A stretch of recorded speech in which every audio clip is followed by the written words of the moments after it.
Hello everybody and welcome to my channel. Just a quick update.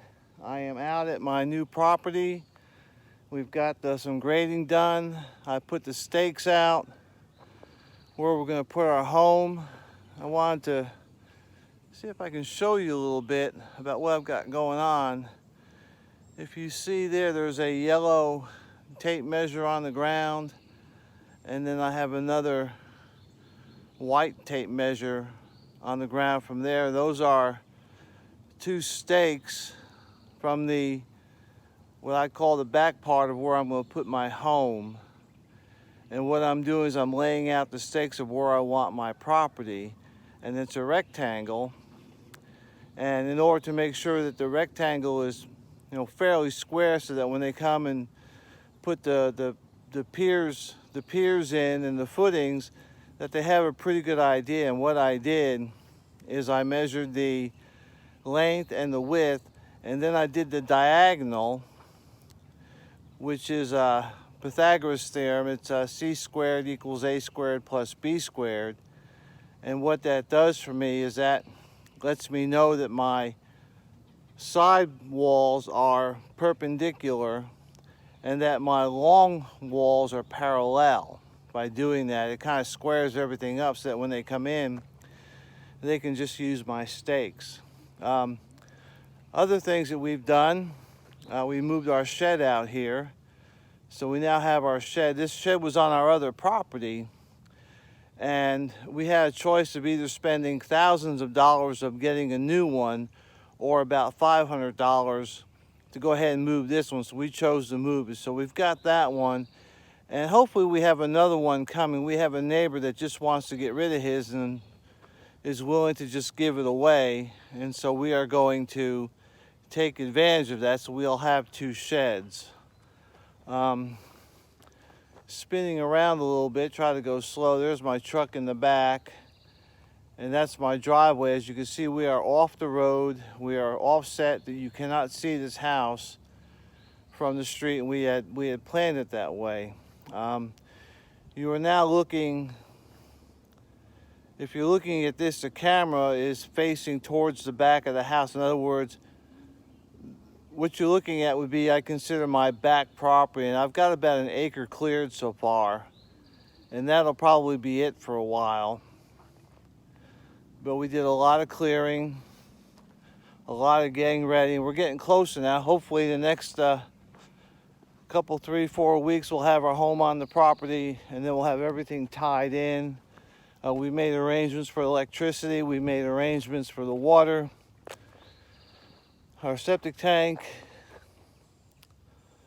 is there. It is right back there. You can see some stakes right over there. That's where my septic tank is. It came with the property, so all we have to do is hook that up. I've already had it inspected. Moving on to a property does take a lot of doing, a lot of work, a lot of check, recheck sort of thing, and trying to get it right. But we're pretty close now, and hopefully, like I said, in the next couple weeks, we'll get it set up, and then we can start moving in. We've also spent a lot of time on our current home getting it ready for sale, painting, cabinets, all that stuff, with the idea of trying to get as much money as we can so that we can not only pay off that property, but put yet another down payment on this property to get ourselves about as much out of debt as possible. We like it out here. As you can hear, there's a lack of noise, and we like that.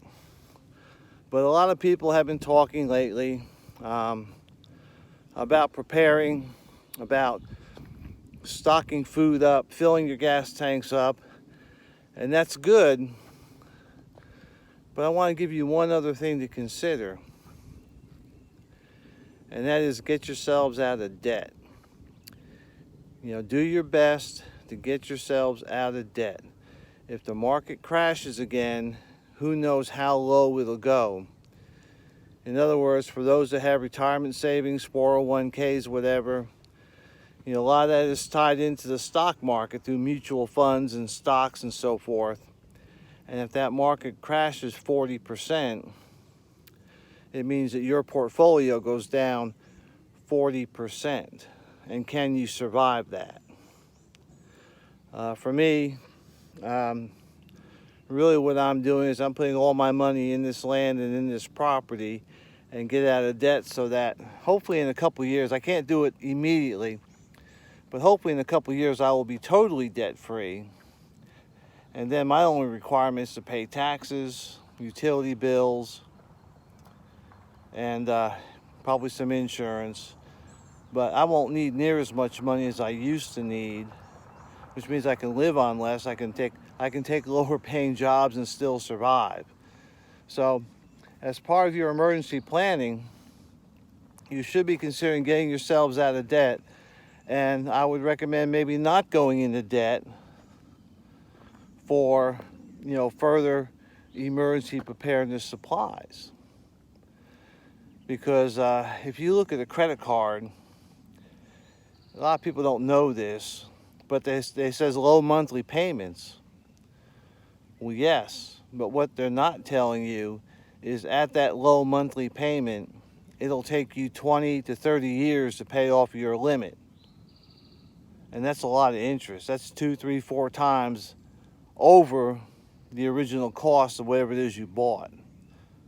So while credit cards can be handy, you need to pay them off. And trust me, I've been down that road. I have run up credit cards and then had to pay it off. And I just don't have them anymore. I've gotten rid of them. And I pay cash for probably almost everything that I buy nowadays. I have right now my current debt load is the mortgage on my current house and my truck. And my truck will be paid off in a few years. When I sell the old house and we move to this house will be paid off probably in 2 to 3 years, maybe 4 at the most. And then I'll be out of debt. And once that happens, then I can fully retire.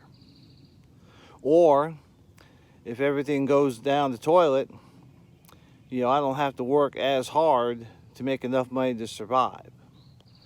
So anyhow, this is it. This is my new home. This is what it's starting to look like. We're getting excited. So again, if you like my channel, hit the subscribe button. I think it's over this way. If you like it, like, comment. Love to hear from you. Love to see you there. I know I've been a little sketchy about putting on content, but I've just been busy. And so you all take care, be safe, be secure.